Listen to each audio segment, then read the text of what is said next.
کی خاطر اس نے قربانی دی ہے، اور یہ بات پہلے ہی آ رہی تھی کہ ان کے سر کی قیمت لگی ہوئی ہے۔ اس ملک میں بہت سارے لوگوں کے سر کی قیمت لگ چکی ہے،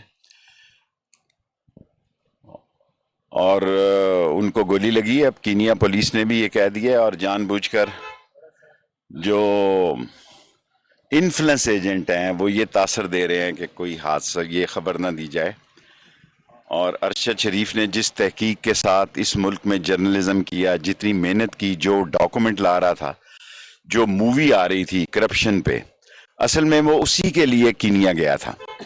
وہ اسی کینین پرسن کے ساتھ آخری سگنیچر کرنے جا رہا تھا، تاکہ وہ اس مووی کو روک رہے تھے وہ کرپٹ لوگ جو ہر چیز خرید سکتے ہیں، وہ کرپٹ مافیا جو اپنے کیسز ختم کر سکتے ہیں، جو منی لانڈرنگ سے نکل سکتے ہیں، جو قانون کو خرید سکتے ہیں، جو پولیس کو خرید سکتے ہیں۔ آج میں آیا ہوں یہاں پہ تو میرے پیچھے ساری انٹیلیجنس کی گاڑیاں ہیں۔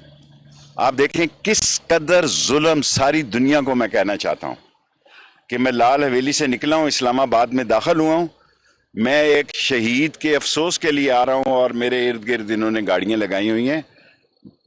مرنا اور مارنا اور یہ باتیں بھول جائیں، اللہ بہت بڑا ہے، ان کی شکست قریب ہے، یہ شکست کھائیں گے اور یہ منہ کے بل گریں گے، اور یہ جو پلانٹڈ لوگ لائے گئے ہیں جنہوں نے یہ پلان کیا وہ بھی رسوا ہوں گے، اور قیامت تک ارشد شریف کا نام زندہ رہے گا۔ سر قیمت لگانے والے کون ہیں سر؟ سب کو پتہ ہے۔